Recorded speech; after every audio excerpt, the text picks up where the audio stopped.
Aquí inicia La Fosa Escéptica, un lugar para ejercitar la mente, con Alfonso Villalpando. Hola, cuando cumplí los 25 años de edad, o sea, hace siglos, decidí después de algún tiempo de razonarlo y de leer mucho al respecto, pues que no me convencía ni la lectura de la Biblia ni las pláticas con sacerdotes acerca de la existencia de Dios, y llegué a la conclusión de que no existía un ser divino que guiara mi existencia y que apoyara mis decisiones. Para mí el ateísmo fue la consecuencia lógica de mi razonamiento. Después me acerqué a lecturas más profundas sobre el tema. Mis maestros fueron Hitchens, Dawkins, Dennett, Harris y un montón de autores más. Cuando, por así decirlo, salí del closet y afronté socialmente mi ateísmo, conociendo las consecuencias de esta decisión, algunas personas, unas muy cercanas a mí, me miraban con asombro, recelo y, por qué no decirlo, con miedo.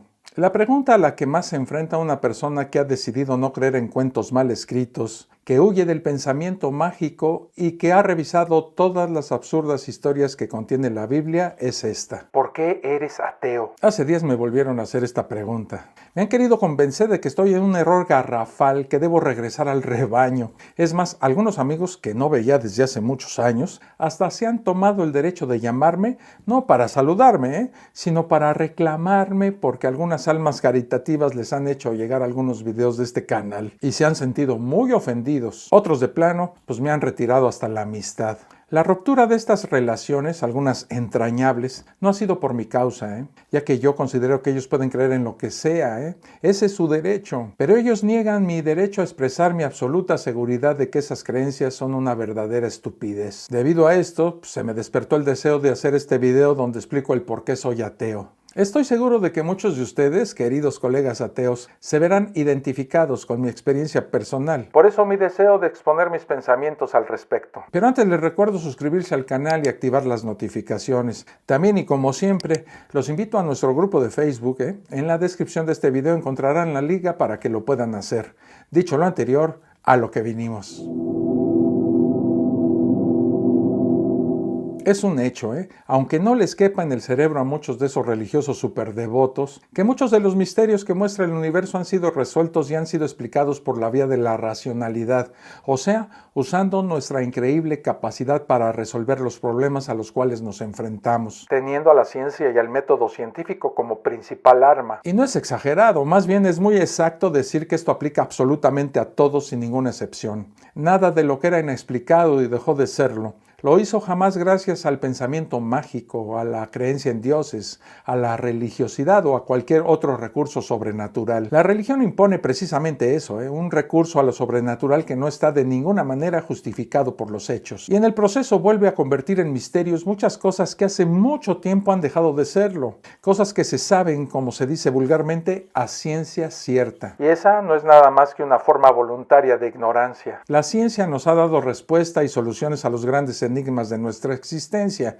Nos ha dado, por ejemplo, una mayor expectativa de vida y hemos desarrollado, gracias a ella, un infinito número de soluciones a nuestros problemas y de cómo funciona la naturaleza. En primer lugar, me parece que la religión no contribuye al conocimiento, al contrario, lo obstaculiza. En segundo lugar, me parece que la religión no contribuye en nada en hacer más morales o más éticas a las personas. Al contrario, a veces más bien las vuelve ciegas a lo que deberían ser sus compromisos morales, pues las obliga a mirar el mundo desde una perspectiva excluyente y adoptar una posición de superioridad con respecto a quien no comparte sus creencias. Ojo, no estoy diciendo que todos los creyentes de cualquier religión se comporten de esta manera. De hecho, muchos no lo hacen. Pero ese es precisamente el punto. Ser religioso no parece contribuir de manera especial a que las personas se comporten de una forma más ética y moral. Y a uno no le queda más que preguntarse esto: ¿por qué es que ha sido tan fácil, y lo sigue siendo, confundir religiosidad con moralidad? Porque a fin de cuentas, ninguno de los preceptos que las religiones ofrecen a sus creyentes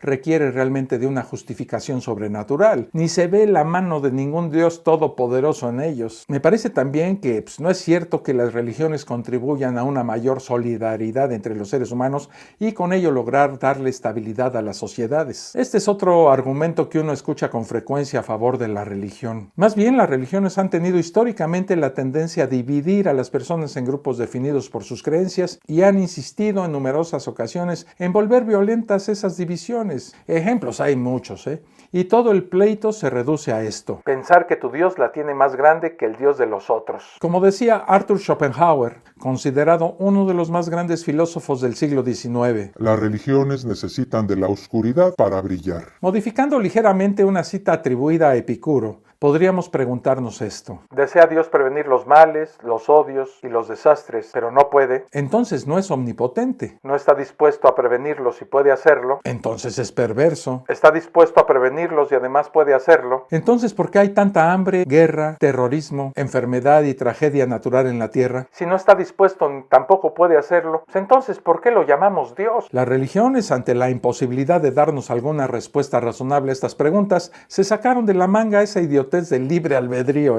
una estúpida estrategia para justificar las atrocidades y calamidades que padece la humanidad, manteniendo la inocencia de ese hipotético Dios todopoderoso. En la segunda mitad del siglo I, el Papa Gregorio el Grande escribió a un cierto obispo una carta que comenzaba así: Nos ha llegado el informe que no podemos mencionar sin rubor de que enseñáis la gramática a ciertos amigos. El obispo en cuestión fue obligado por ese papa a desistir de su maligna labor, y la gramática no se recuperó de este golpe devastador hasta el Renacimiento. La religión es perniciosa no solo intelectual, sino también moralmente. ¿Qué quiero decir con esto? Pues que enseña códigos morales que no tienen por objetivo la felicidad humana. Cuando ya hace algunos años se hizo un plebiscito en Alemania para ver si las casas reales destronadas podían disfrutar de su patrimonio privado, las iglesias de Alemania declararon oficialmente que sería contrario a las enseñanzas del cristianismo el privarlas de tanta riqueza.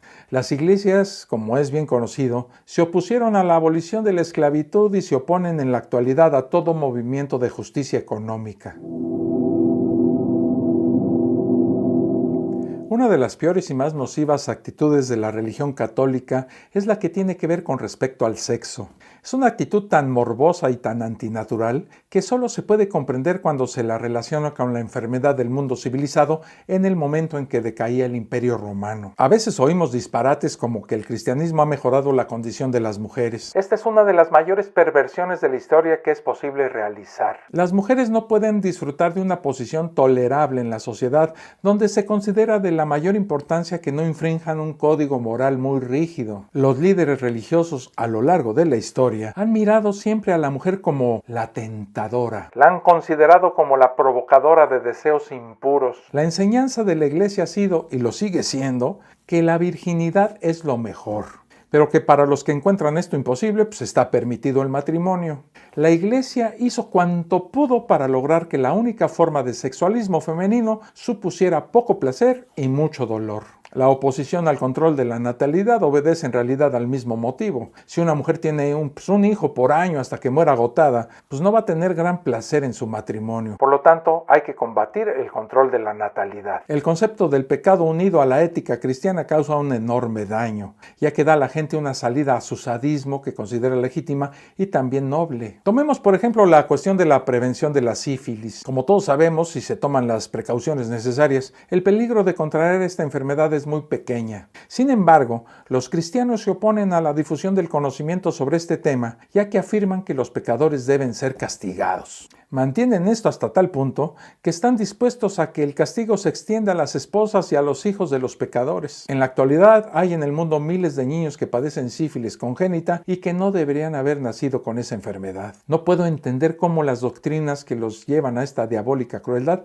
se puedan considerar como beneficiosas para la moral. No solamente se sienten autorizados para limitar el sexo, sino también el conocimiento de los temas sexuales. La actitud de los religiosos es peligrosa para el bien del ser humano. Toda persona que se ha molestado en estudiar este tema sin prejuicios sabe que la ignorancia sobre los temas sexuales que los cristianos tratan de inculcar a los jóvenes son extremadamente peligrosos para la salud física y mental y causa, en lo que se informan mediante conversaciones indecentes, como hacen la mayoría de los niños, la actitud de que el sexo es en sí indecente y ridículo. No creo que haya quien se atreva a defender que el conocimiento es indeseable en forma alguna. Yo no pondría barreras al conocimiento del sexo, caso, hay argumentos de mucho más peso en su favor que en el caso de la mayoría de los demás conocimientos. Una persona probablemente actuaría con menos prudencia cuando es ignorante que cuando tiene conocimientos. Y es absurdo dar a los jóvenes una sensación de pecado porque tengan una curiosidad natural acerca de un asunto tan importante como lo es el sexo. Y este sentimiento de pecado, implantado artificialmente, es una de las causas de la crueldad, timidez y, hay que decirlo, una estupidez en las etapas posteriores de la vida. No hay motivo racional de ninguna clase para impedir que un niño se entere de un asunto que le interesa, ya sea sexual o de cualquier otra clase. Y no tendremos jamás una población sana hasta que este hecho haya sido reconocido en las primeras etapas de la educación, cosa que es imposible mientras las iglesias dominen la política educacional. Dejando a un lado estas objeciones relativamente detalladas, es evidente que las doctrinas fundamentales del cristianismo exigen una gran cantidad de perversión ética antes de ser aceptadas. El mundo, según dicen los religiosos, fue creado por un Dios que es a la vez bueno y omnipotente. Antes de crear el mundo, había todo el dolor y la miseria que él provocaría. Por lo tanto, es indiscutiblemente el responsable directo de todo el sufrimiento humano. Es inútil que los religiosos argumenten que el dolor del mundo se debe al pecado. En primer lugar, esto no es cierto. El pecado no produce el desbordamiento de los ríos ni las erupciones volcánicas. Pero aunque esto fuera verdad, no serviría de nada. Si yo fuera a engendrar un hijo sabiendo que en el futuro se convertiría en un criminal, yo por supuesto sería el responsable de sus crímenes. Si Dios sabía de antemano los crímenes que su amada creación iba a cometer, era claramente responsable de todas las consecuencias de esos pecados cuando decidió crear al ser humano. El argumento cristiano usual es que el sufrimiento del mundo es una especie de purificación del pecado y por lo tanto es una cosa buena. Este frágil argumento es solo una racionalización del sadismo. Yo invitaría a cualquier religioso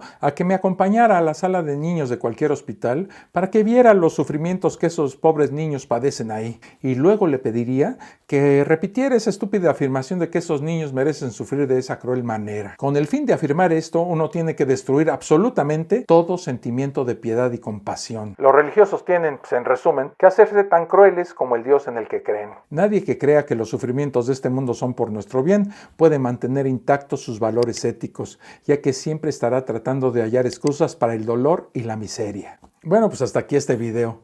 Espero que haya sido de tu interés y de tu utilidad. Nos vemos en el próximo. Un abrazo. Esto fue La Fosa Escéptica, un lugar para ejercitar la mente, con Alfonso Villalpando.